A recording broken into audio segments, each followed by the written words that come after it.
Hello दोस्तों, नमस्कार। हमारे चैनल पर सभी दर्शकों का स्वागत है, खूब ढेर सारा स्वागत है। तो दोस्तों, हम आपको सुनाने जा रहे हैं एक ललनवा गीत। सुनना अच्छा लगे तो लाइक शेयर सब्सक्राइब जरूर करना। तो दोस्तों, सब्सक्राइब शेयर करने से आपका कुछ नहीं जाता है। दोस्तों, सुनने के बाद मैं यही उम्मीद करती हूँ अपने सभी दर्शकों से कि लाइक शेयर सब्सक्राइब जरूर करेंगे। तो चलिए दोस्तों, हम सुनाते हैं आप सभी को ललनवा गीत। रोई रोई बेटी कहाँ है, सुना मोरे पापा।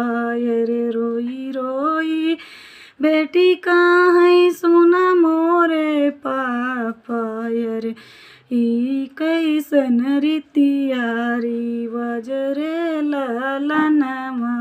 रे ई कैसन रीतियारी वजरे ललनवा।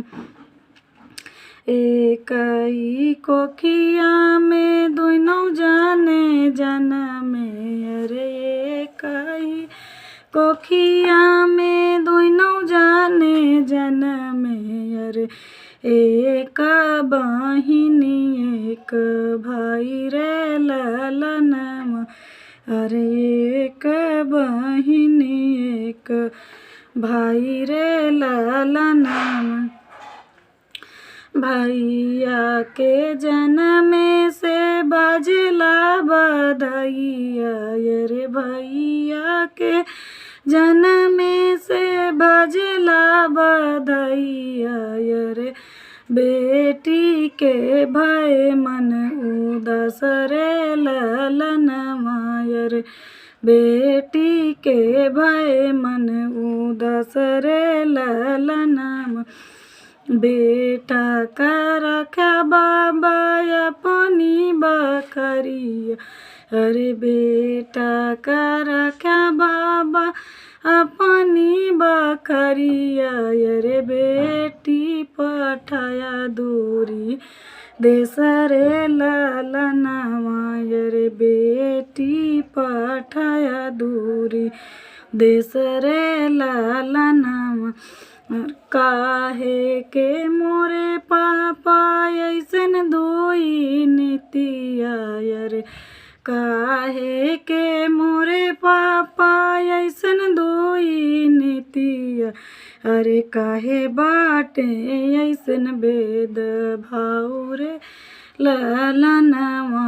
रे काहे बाटे ऐसन भेद भाव रे ललनवा। तो नाही मोरी बेटी हो कौनो दोई नीतिया। रे नाही मोरी बेटी हो कौनो दोई नीतिया। अरे नाही बाटे कौनो भेद भाव रे ललनवा। रे नाही बाटे कौनो भेद भाव रे ललनवा। तोहरो जनमवा बेटी बाजला बधैया। रे तोहरो जनमवा बेटी बाजला बधैया। रे खुश रहे घरवा के लोग रे ललनवा। अरे खुश रहे पापा तोहर रे ललनवा। रे खुश रहे पापा तोहार रे ललनवा। बेटी बियाह कई के जाली दूसर देशवा। रे बेटी बियाह कई के जाली दूसर देशवा। रे यही गुने बाटी लचर रे ललनवा। रे यही गुने बाटी लचर रे ललनवा। सुना मो अरे यही गुने बाटी लचर रे ललनवा। रे इहे बाटे रीतिया रिवाज रे ललनवा।